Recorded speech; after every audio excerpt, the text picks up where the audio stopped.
I'm Dr. Craig Escude, the host of IDD Health Matters, a podcast where we talk about health, wellness, and health equity for people with intellectual and developmental disabilities. Hope you enjoy it.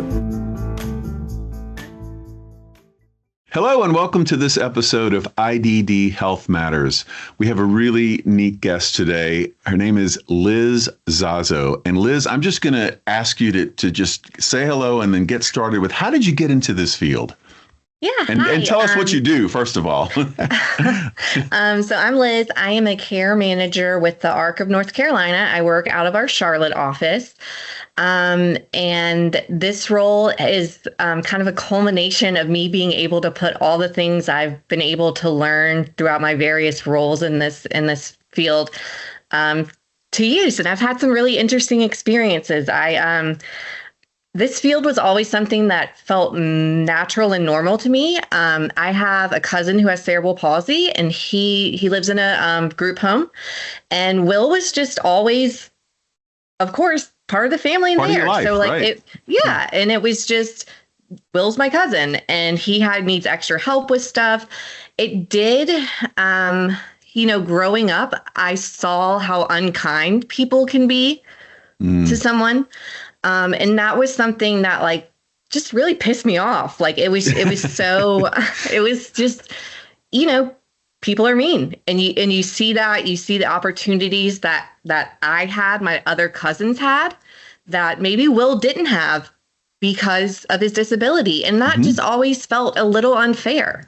And I don't know, I like to fight for stuff. I like to kind of get in there and I don't know. It makes me want to get him access to what everyone else does. And that's kind of how I came into the field. And I genuinely he's just fun to be around. And it's always, I appreciate him as a person. I think that just naturally kind of led into what I wanted to do, caretaking. So I'm going to let everyone in on a little secret here. You are the first sibling that I've had on the podcast. So I happen to know Liz's brother, Lee Linder. He's been on the show before, and Lee introduced me to Liz, and so I know a little bit of the background. And I actually, I know Lee. I've actually met your parents, who have the whole clan, huh? Yeah, the whole clan, and I know they all had some influence in how you got into the field. So tell us a little bit about your family and their role in this field and how you really grew up, because I think it's really interesting. Yeah. So like I said, I just grew up kind of immersed in the disability world. And so it was never weird to me. My parents actually met. My mom was a nurse at it was an agency that provided residential placement. She was a nurse. My dad was direct care staff, and they met there, and they ended up, getting married. But it was funny. My mom is a stickler for protocol, and my dad just liked to do things. So they actually didn't like each other at first, which is really funny to me. But growing up, they stayed in the field, and my first prom was technically a prom for persons with disabilities, because I would go and I would hand out cake and I would take pictures and we would dance. And when I got to real prom, I was like, this sucks. They were all dancing, no one's dancing, no one, you know what I mean? I was like, yeah, you're shy doing? And you're like, oh, yeah. I was like, they know how to party, because you go and it's everyone's dancing. They're so excited. It's just that. And we would go to, my dad worked for nonprofit. So they did a hole-in-one golf tournament. I have such fun memories of riding with clients in the golf cart to pick up the balls. And it's just fun stuff like that I look back on, kind of just core memories. And it's always kind of around persons. It's just normal to me. It's normal to Lee. Yeah. And, I think just naturally, we just fell into it. And, our parents lived and breathed this, so it just really just is innate kind of in us. One of the things I like to highlight on the podcast is how people come into this field in so many different ways, and it can be a career and a really in really successful and enlightening and enjoyable career. And I know you mentioned your dad started as a direct support professional, but he moved on down the road during that process. And he was, what did you say? He was the CEO? He ended up being the CEO. So he worked his way up all the way to, managing the agency. So he had such a unique view of all the steps and all the important things. And I carry the same thing he always said is direct care staff are so important to what we do. I mean, Hugely. we could not do what we do if we didn't have them. And I think he taught me to always keep that mentality that we would not be doing what we're doing if it weren't for these boots on the ground people who really provide the day-to-day services. And that's where like our focus, the training, the attention really needs to be, because that's where it's going to be, Yeah. So we aren't born with knowing how to do pretty much anything, really, when you think about it. Right. And we need training, and we need education in whatever field we decide to go into.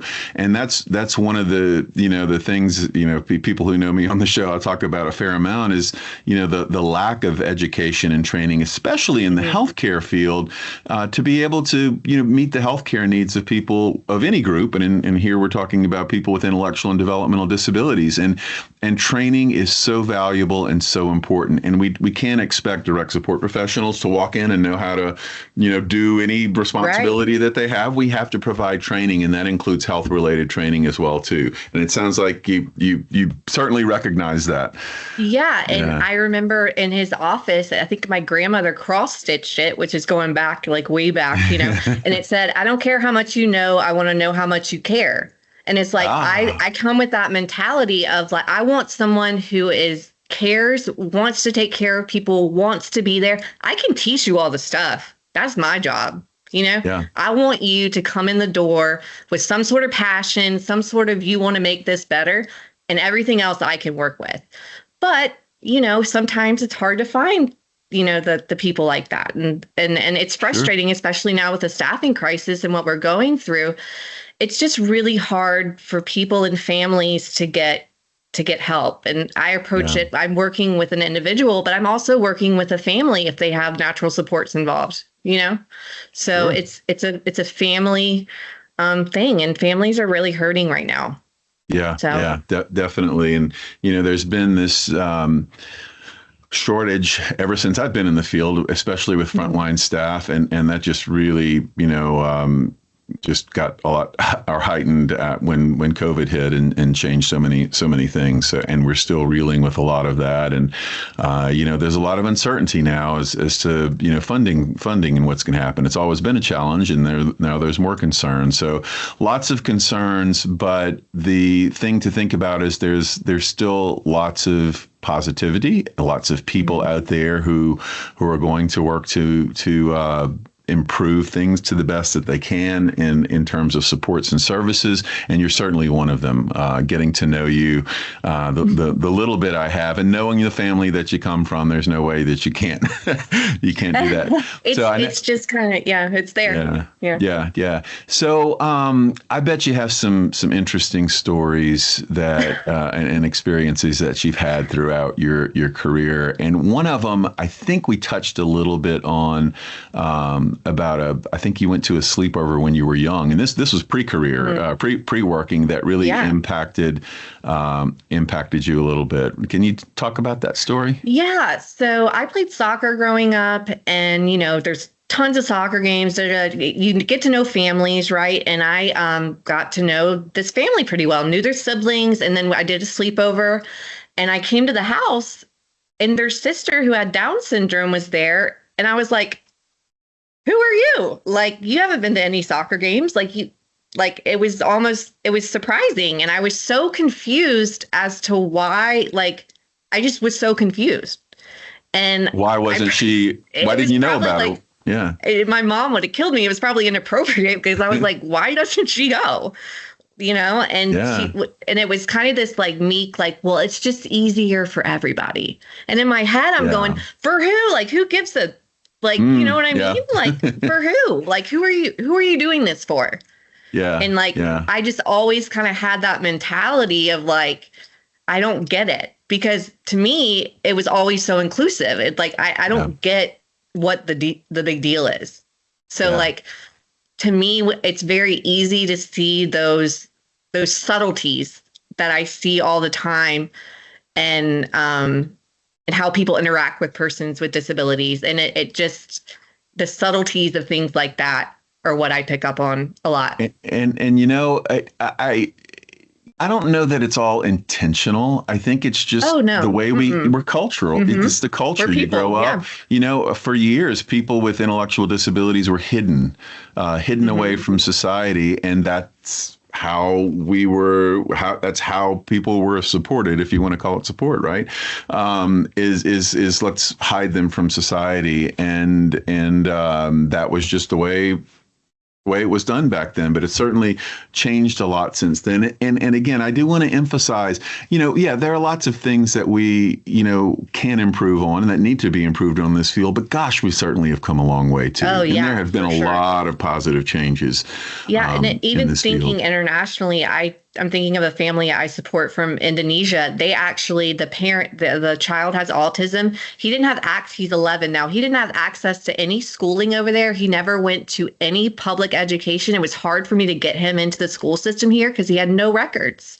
They went and got their nursing degrees. The mom and dad moved to America to their whole family because they were ostracized, couldn't go in the streets without people yelling at them for their son. Wow. So this is 2025, you know, they moved just before COVID.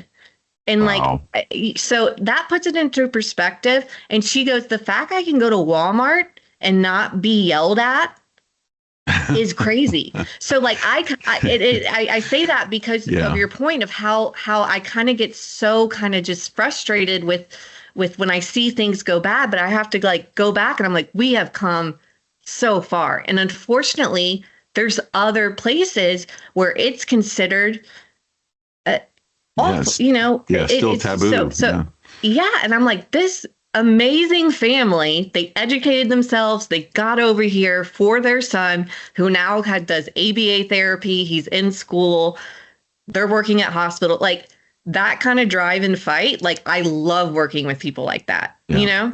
I love it. It's so cool. But that kid's life would have been so different. So different. So Liz, I know you've, you know, again, I'm sure you're very aware of lots of challenges that are still there and things that need to change. And are there any particular areas, especially related to health, that you maybe, you know, would say, gosh, we could do this better, or we need to work on this, or here's some, you know, what do you think? Yeah, I think I run into a lot of issues when I do care management. I really try to, if there's issues with providers, to attend appointments with my families, because I find a lot of times they kind of get overlooked or they don't feel comfortable kind of questioning things. And I can go in and kind of advocate in a nice way to give them education about this population. I know are you talking about to the healthcare provider or? Yeah. Okay. Gotcha. Yeah. And you provided me with some information that I'm going to utilize, because I think, you know, an example is I provide services for someone who has Down syndrome and they're in their 50s. Mom is concerned about menopausal stuff with her daughter.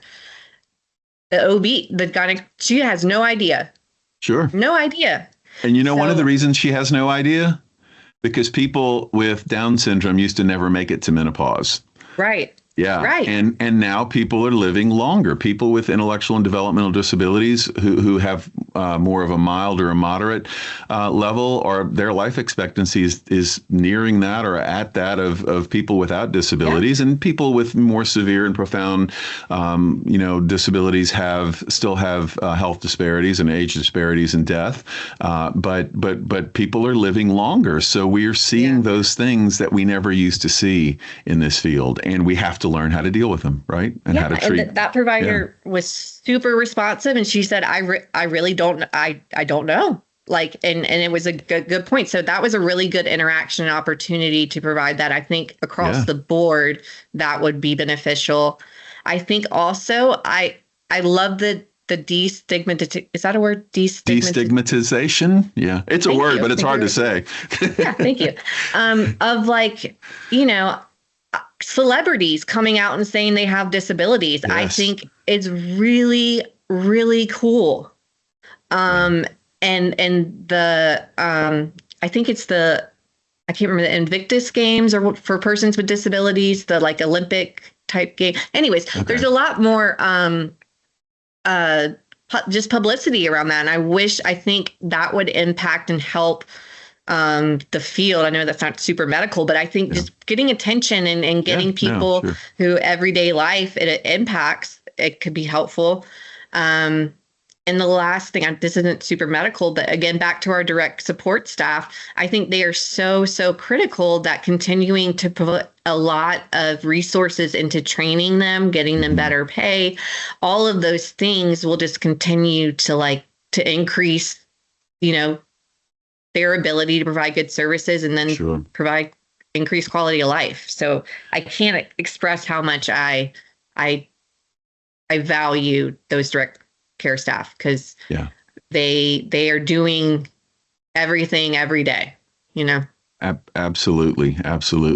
So Liz, it's clear that you really have an interest in not only more than an interest, but a passion for providing supports and services and improving overall health and wellness for people with IDD. So much so that you have been nominated for an award called the Annie Sullivan League, which is pretty exciting.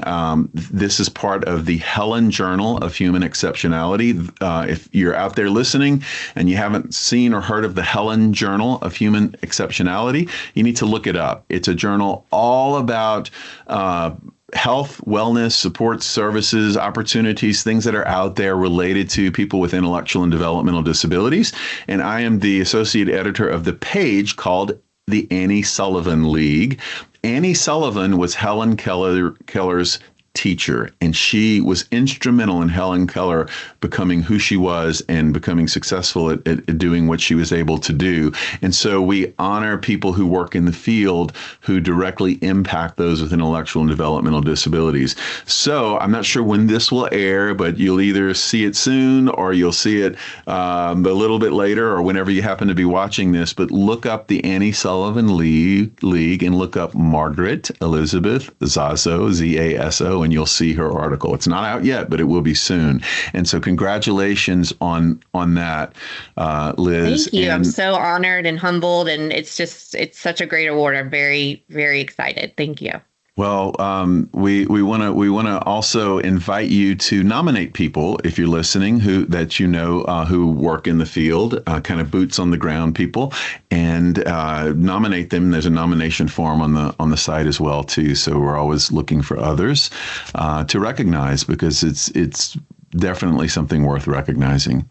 So Liz, I think you told a story or two during the interview for the Annie Sullivan League, or there were at least a couple of statements that you said that, what do you feel? What do you want people to leave you with or feel after you've worked with them? I believe so much in the power of motivating someone and picking out their positive attributes. I think the world is so focused on or an ISP meeting or plan meeting, let's sit down and talk about what you can't do. No. Let's talk about what you can do, what you're great at, what I like about you, and let's build on that. And I want people to leave me with thinking they could do something they never thought they could do, or planting a seed of like, I never thought of that, or I didn't think I could do that. Yeah, you can. We just got to work together, and we both have to work. It has to be mutual, right? So let's do it. And I want people to leave me with some sort, and I kind of have this energy, and I want people to feel that, and I want them to leave excited and feeling like we have a plan, we're doing something. Because sometimes in life, you don't have anything other than that. And having a plan can be what gets people to the next thing. And I know I appreciate that when I'm going and getting something from a doctor. So I give that to people, I love that. Love that attitude. And I recall a story about a person who had an aspiration to be a barber. Yeah. Yeah. Yes. Talk about that a little bit. he came from a family of barbers, and he was like, I want to do that. And he had he was actually, I think, dually diagnosed mental health issues, um, and learning disability. And I was like, let's do it. And he was like, but how? And I was like, well, you're eligible for this. We can cover, that kind of licensure. We'll get you the clippers. We'll do it. He goes, but I can't. Why not? And Yeah. I walked. It took a while, about a year, but we worked together. And now he's working at his uncle's barbershop, and he's fully included. He feels more included in the family. He can. He works enough to balance his checks and stuff. We talked about that. So he is living what his life he wanted to do, which is independence, confident, and feeling like he's contributing. Yeah. And the big change was someone telling him that he can do it and then helping him do it. And it's like, or taking the time to just educate him, like, you qualify for this. You know what I mean? Yeah. And unfortunately, there's some people who wouldn't pass that knowledge along because that would require them to work, So yeah. I hate to say that, but I understand. that always baffled me when I would hear people go, "Why wouldn't you tell that client we can?" It baffles me. Sure. So, but yeah, I think just empowering people is really, really powerful, and it's an intangible thing I can try and give to people. I'm Dr. Craig Escude, President of Intellectability. State developmental disability agencies, managed care organizations, and providers across the United States use Intellectability's health risk screening tool, e-learn courses, and person-centered training to improve health equity for people with IDD. Visit replacingrisks.com to learn more about how you can employ these tools with people you support. So Liz, you've covered a lot of great tips and words of wisdom already. But are there, what I like to do at the end of the episode is to ask guests to tell us three things that they think can improve supports and services or health and wellness for people with intellectual and developmental disabilities. So take your time. I used to tell everybody 3 minutes, but I don't worry about that anymore.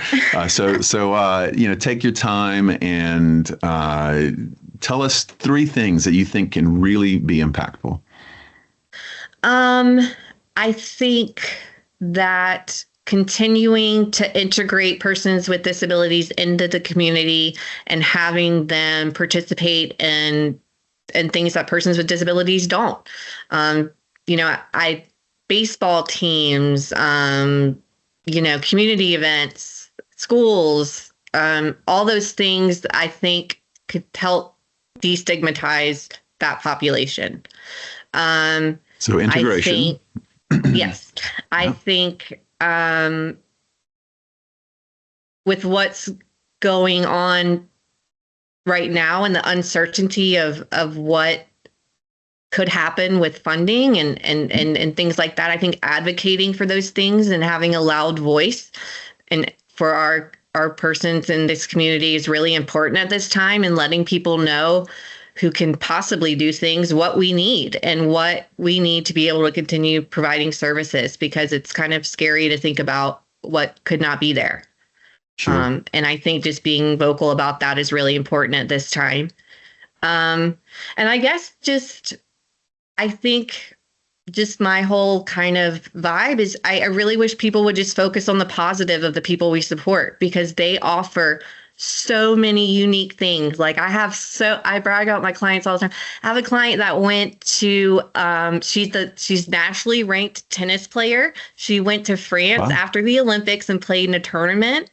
I have someone who's doing a Cornell bird watching study. He collects he watches the data and submits it to Cornell. He's published. It's so cool, and it's like that kind of stuff is like, someone that knows falconry. Like I sit and talk to them about falconry for, you know what I mean? It's like, I'd actually like to talk to that person. I find that fascinating. Cool. Like I nerd out and I'm just like, can you tell me about this? And like, it's so, they have so much to offer that people don't see. And I want to pull that out of them. I want them to feel good about it, build self-esteem, build all that stuff, because I don't think people focus enough on the good things. And that's what I want to do.